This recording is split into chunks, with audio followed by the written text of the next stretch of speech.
I hope everyone's keeping well. So, what to talk about the effects of COVID-19 on our young people? Our young people has been more affected by than anybody else, apart from the elderly too, obviously. But our young people too. But the thing about the older people is they were through hard times when they were younger, and older people are more just get up and get on with it, and you're more tougher. They're made out of tougher steel. If that makes any sense. And they've fists of steel. They have iron souls. If that makes any sense. The tough cookies, let's put it that way.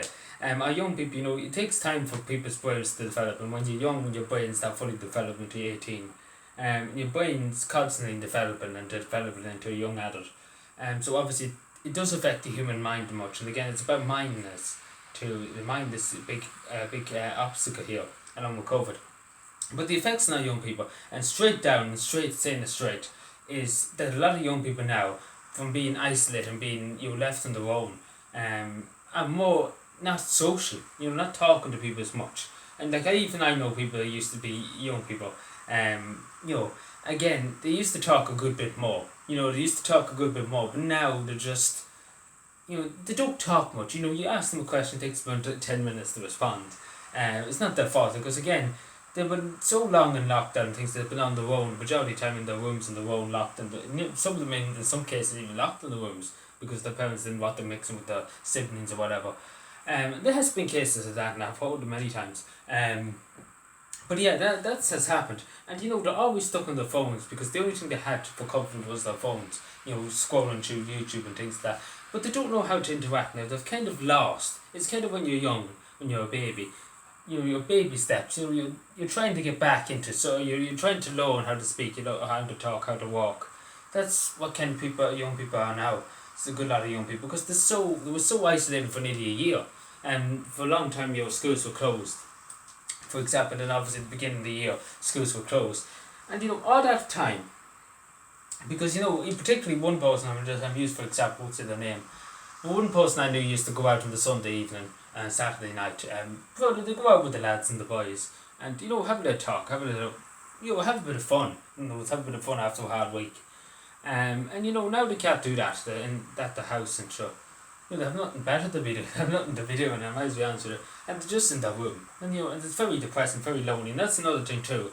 Depression and suicide and everything in our young people. It's just off the chart. It was off the charts beforehand. Like mental health situation with our young people before that was off the charts. It was literally off the charts, because that's the way society's gone. Because it's big. Social media now has a big effect on young people. It can ruin people and it can make people.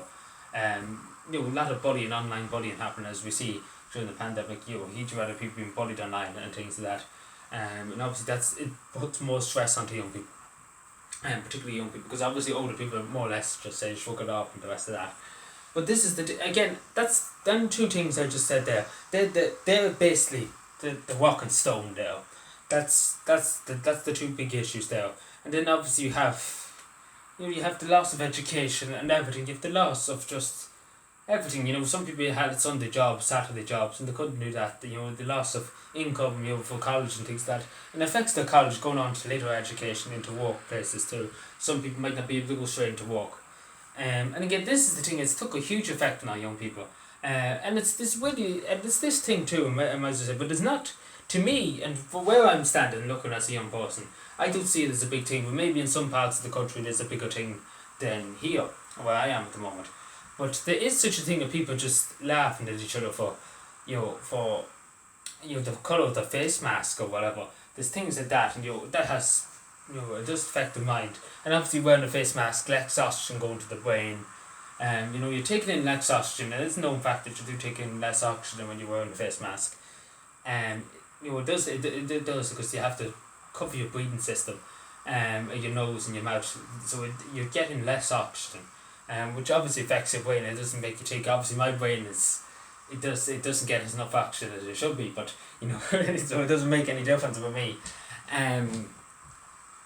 But you know what I'm saying. It does have effect, and obviously that would have an effect on people from what they do, what they're taking and what they're doing, and obviously thoughts and memories. And obviously that can sometimes, with the lack of oxygen, can lead to tiredness, depression. It can lead to different things like that. And obviously these things are things that obviously are happening, has basically been brought on by COVID. on our young people, and it's something that we should be mindful of. And I'm saying to parents, we should be mindful of, particularly the one I said, the first one, being in the rooms and isolated on the road, and obviously that's not good. And young people nowadays, compared to when I was growing up, like literally, if you talk to me in the street, and if you came up and talked to me, you wouldn't shut me up. I'm as honest. If you came up and said hello, Adrian, and you just talked to me for an hour or two, I literally stay there for an hour or two. If somebody came up to me and talked first to me, I'd literally go on for an hour. But this is the thing, a lot of young people nowadays, even before the pandemic, but it's got a lot worse now because obviously people were on their own for so long and they were so used to being on their own, and not speaking to each other. Not talking to each other, interaction, meeting in person, and that's took a big effect on young people. But before that, it was a problem, but it's a serious problem now with a lot of people, because a lot of people kind of got used to not talking and everything like that. It kind of suits the government now too, that nobody's standing up for their rights and everything like that. So it's a great time for the government. But again, I say to you young people, to please don't try and not get into them bubbles. To try and keep yourself active. That's one thing you should try and do as much as humanly possible. Go for a walk, go for a run. Do anything, go for a cycle. Do a few chores around the house. Keep yourself busy. Again, keeping yourself busy, keeping the mind busy, keeping your mind off negative thoughts. It's such a big thing. Such a positive thing too. Even if it's cleaning the floor of your room, that'll take you a good 10 minutes, 20 minutes. Take your mind off it for 20 minutes. Of life's worries and everything like that. Even if it's just, maybe just cleaning out your drawers or whatever, then sorting them out. It might not be the most funnest thing to do, but it'll take your mind off it. You're focusing on the job at hand.